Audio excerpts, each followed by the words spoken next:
Hello, welcome to week 6 of your core strength and coordination program. I'm Dr. Andy Fetterman with RebuildDoc.com. For this workout today, again, we'll be utilizing a chair and a kettlebell.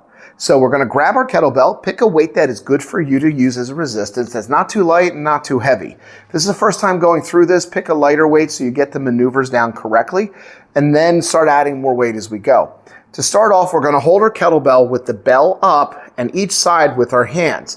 Our first maneuver is called a seated kettlebell halo.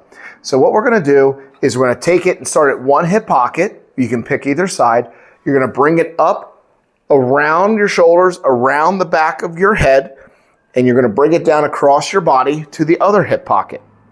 So we start on the left, we're going to finish on the right. Start on the right, you're going to finish on the left. As you're doing this, you want to try to get the bell as far behind you as possible. And you want to make sure as you're doing this that you're not hitting yourself with the bell as well as you're going around your shoulders. You can then pick up a little more pace with the maneuver as you're doing this. At the whole time we're doing this, we want to be holding our core and pulling our belly button towards our spine to hold the tension in our midsection as we're doing this maneuver. With this, you want to do 10 per side as we're going through this maneuver.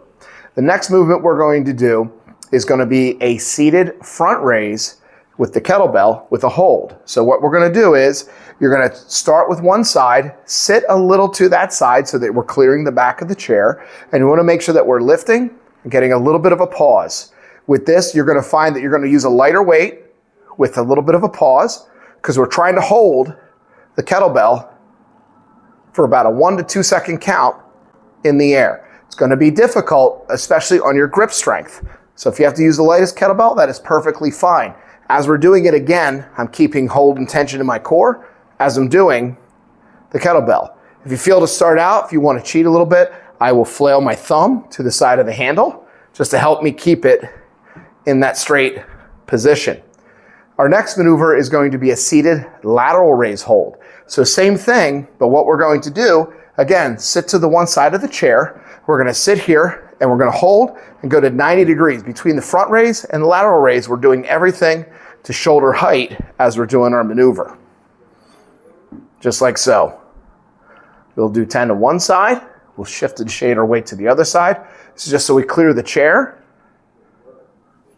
In the beginning, if you feel like you want to hold on to the chair for some extra stability, that's okay. Eventually, we want to do it freehand to utilize our core more as we're lifting the weight. Our next maneuver is we're going to use the chair squat. We're going to hold it in a goblet position. We've been holding it like this. We've been holding it like this. We're going to now utilize it like we're holding a chalice or a goblet. And we're going to do a chair squat. So again, we've done the chair squats previously. We want to make sure that we're putting our pressure on our outer part of our feet. We're standing up all the way, moving our hips back, weight on the outer part of our feet. Go up and down. We're going to hold our core tight and not let our back arch or round. Show this from a side view. We're here, sitting, like so.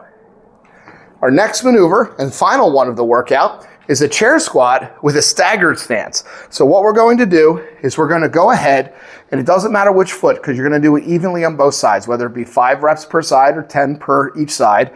You're going to have your feet where you are in that chair squat position, still holding the kettlebell like so, but you're going to move one foot up a couple inches, the other one back a little bit, so it has a staggered stance.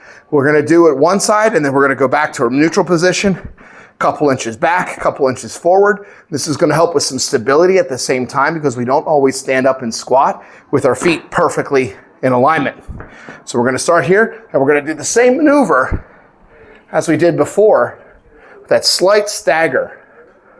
We don't want to have too much stagger. We're not trying to do it where we're too far apart. I just want a slight stagger. So basically, if you were to look at your feet, my toe and the front foot is hitting about right on the side of my foot where the arch is starting on that side. And then when I switch feet, same thing. The top of my toe is hitting right here. So we're only a few inches off of either side.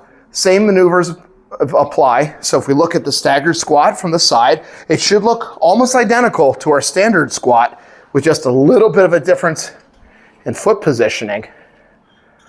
So our back is still flat. We're still holding our core. What I would say from a breathing pattern, I usually will say to inhale on your way down, exhale as you press up, like so. Remember, even with the staggered stance, we want to put pressure on the outer part of our feet so our hips open up as we're doing this maneuver.